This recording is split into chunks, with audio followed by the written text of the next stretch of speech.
Paris, 1905, le rideau de velours s'ouvre lentement. Les murmures des spectateurs s'estompent peu à peu. Des faisceaux colorés sont projetés sur la scène. La musique commence, elle est douce et envoûtante. Les spectateurs retiennent leur souffle, impatients de découvrir la danseuse dont tout le monde parle. Surgissant des ténèbres, vêtue d'une simple tunique blanche, elle apparaît. Les projecteurs illuminent son visage aquilin, encadré par de longs cheveux bruns. La femme commence une improvisation de danse. Parmi les spectateurs, une jeune fille aux yeux émeraude observe la danseuse avec admiration. Sur scène, elle s'avance lentement, ses bras tendus devant elle. Ses mains s'ouvrent et se ferment au rythme de la musique. Puis elle se retourne vers la gauche, la tête inclinée, les yeux fermés. Sa tunique blanche se soulève avec grâce au gré de ses mouvements. La danseuse commence à tournoyer sur elle-même avec aisance. Puis elle s'arrête soudainement, les bras tendus vers le haut, les doigts écartés, comme pour toucher le ciel. Le cœur de la jeune fille aux yeux émeraude est transporté par l'émotion. Une vague de frissons parcourt son corps.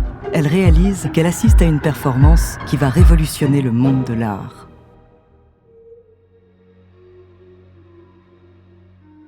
Bonjour, je suis Andrea, bienvenue dans True Story. Dans cet épisode, je vais vous parler d'une femme qui a révolutionné le ballet classique. C'est une des pionnières de la danse moderne. Cette femme hors norme a suivi son propre chemin en dépit des conventions sociales de son temps. Son nom, Isadora Duncan. De sa naissance à sa mort tragique, découvrez sa True Story.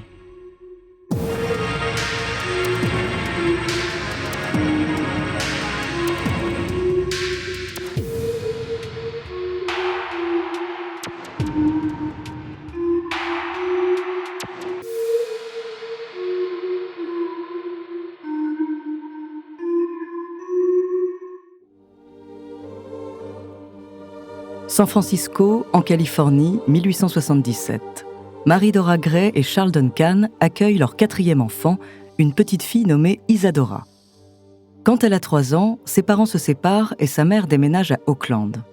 Isadora fréquente l'école pendant un temps, mais son caractère anticonformiste la pousse rapidement à arrêter ses études. Alors avec sa sœur, elle donne des cours de danse aux enfants du quartier pour aider financièrement leur mère qui élève seule ses 4 enfants. Adolescente, Isadora réalise qu'elle veut faire de la danse son métier et décide de poursuivre sa passion. En 1895, elle s'essaie brièvement au théâtre à New York, mais l'expérience ne la satisfait pas. Elle part alors travailler comme danseuse à Londres. Alors qu'elle est en train de se promener dans les rues londoniennes, la pluie s'abat sur la ville. Isadora décide de trouver refuge dans le monument qu'elle aperçoit. Elle découvre alors qu'il s'agit du British Museum. Elle s'aventure dans les galeries du musée et s'arrête devant les sculptures grecques. Les visages des statues semblent la fixer. Les drapés des vêtements se dessinent en finesse et en légèreté. Elle s'approche et observe chaque courbe, chaque muscle. Ses yeux s'attardent sur les corps élancés, aux postures si expressives et harmonieuses. La jeune danseuse reste là, immobile, comme hypnotisée. Elle ressent une émotion indescriptible, la simplicité de l'Antiquité la submerge. Elle se laisse bercer par cette inspiration artistique et s'imagine déjà une danse nouvelle, une danse sans artifice ni contrainte, aussi pure que ses sculptures. La découverte de l'art grec est pour elle un véritable tournant dans sa carrière.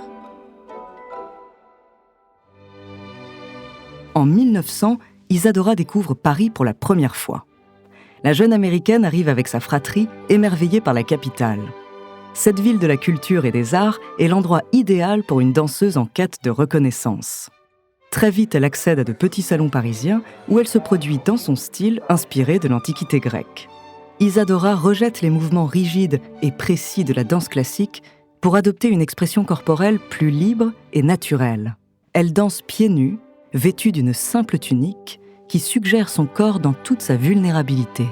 Cette audace choque et fascine son public qui n'a jamais vu une telle chose auparavant. En l'espace de quelques mois seulement, Isadora connaît un succès fulgurant dans la ville lumière. Elle se produit lors de récitals privés, souvent accompagnée du pianiste Maurice Ravel. Ces spectacles accueillent désormais des personnalités prestigieuses telles que Anna de Noailles ou Auguste Rodin. Quelques années plus tard, Isadora voit sa renommée se propager au-delà des frontières françaises. Elle devient rapidement une étoile montante, adulée et demandée dans toute l'Europe. Lors de sa tournée européenne, Isadora Duncan est accueillie avec enthousiasme dans chaque ville qu'elle visite. À Monte-Carlo, elle se produit dans une salle de spectacle ornée de dorures et de lustres scintillants. Le public, emmitouflé dans leurs riches manteaux de fourrure, assiste ébahi à son spectacle. À Vienne, la ville berceau de la valse voit en elle une révolutionnaire qui bouscule les conventions de la danse. Qu'importe la ville où elle passe, les applaudissements et les acclamations sont assourdissants.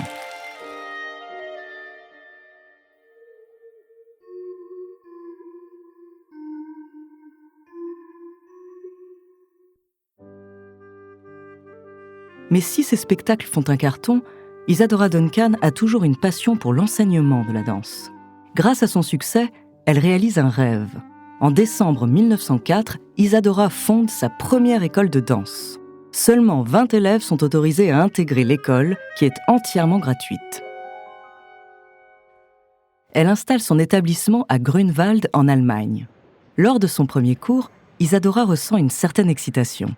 Dans la salle de danse de l'école, l'atmosphère est sereine. Isadora demande à ses étudiantes de fermer les yeux et de se concentrer sur leur respiration. La musique commence alors à jouer et Isadora encourage ses élèves à se laisser guider par leur instinct. Les étudiantes sont un peu hésitantes au début, mais peu à peu, elles se laissent emporter par la musique. Elles laissent leur corps s'exprimer librement, sans se soucier des règles. Isadora danse avec elles et les encourage à exprimer leurs émotions les plus profondes. Les mouvements se font plus intenses, plus fluides, plus expressifs. Isadora leur montre comment chaque geste peut raconter une histoire, transmettre une émotion. Le cours terminé, les élèves reprennent leur souffle. Elles ont découvert une nouvelle dimension de la danse où chaque mouvement peut devenir une forme d'expression de leur singularité intérieure. Ces jeunes femmes, surnommées les Isadorables, vivent une expérience incroyable et font plus de 70 représentations aux côtés de leurs professeurs. Après avoir fondé sa première école de danse, Isadora devient une artiste reconnue dans le monde entier. En 1908, elle entame une tournée triomphale aux États-Unis. À New York, la ville qui ne dort jamais, la jeune femme est accueillie en grande pompe. Les journaux locaux ne tarissent pas d'éloges sur cette artiste hors du commun. Isadora se sent fière et heureuse, mais aussi un peu nerveuse. Elle veut donner le meilleur d'elle-même pour représenter son pays. Les salles de spectacle sont pleines à craquer, la foule se presse pour assister à ces représentations. Et quand Isadora entre en scène, tout le monde est subjugué. Elle danse avec passion, dégageant une énergie électrique qui envahit la salle entière. Les performances d'Isadora réussissent à conquérir le public américain.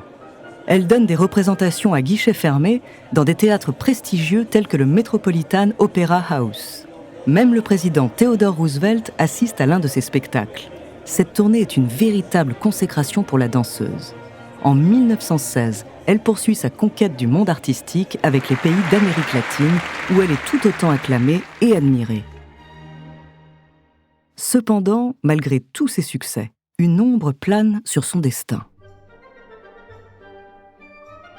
Après la fin de la Première Guerre mondiale, Isadora retourne à Paris pour donner des représentations dans les appartements haussmanniens. À cette même période, Isadora revendique haut et fort ses convictions socialistes et son attachement au communisme. Ces idéologies la conduisent peu à peu vers la Russie socialiste. Ainsi, en juillet 1921, elle ouvre une nouvelle école de danse à Moscou. Mais dans des pays dominés par le capitalisme, ses opinions politiques dérangent. Isadora voit alors sa popularité chuter. Dans une ultime tentative de renouer avec son public, Isadora Duncan commence à écrire ses mémoires en 1926. Malheureusement, le livre ne connaît pas le succès escompté et marque la fin de sa carrière. Sa carrière terminée, Isadora partage son temps entre Paris et Nice. Le soir du 14 septembre 1927, sa vie s'arrête tragiquement. Benoît Falquetto, un pilote automobile, invite la danseuse à essayer sa nouvelle voiture décapotable. Isadora accepte l'invitation. Pour se protéger du vent, elle enroule une écharpe autour de son cou. Cependant, en démarrant la voiture, le vent fait voler un pan de l'écharpe qui se coince dans l'essieu de la roue arrière gauche. Isadora est étranglée et éjectée de la voiture. Elle meurt sur le coup.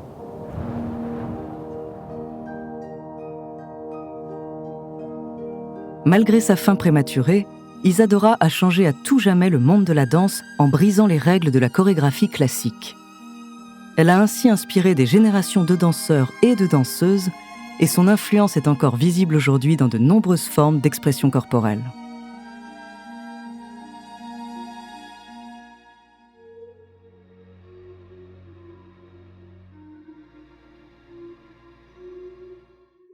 Merci d'avoir écouté cet épisode de True Story, écrit par Clémence Setti, réalisé par Gautam Choukla et Antoine Berry-Roger.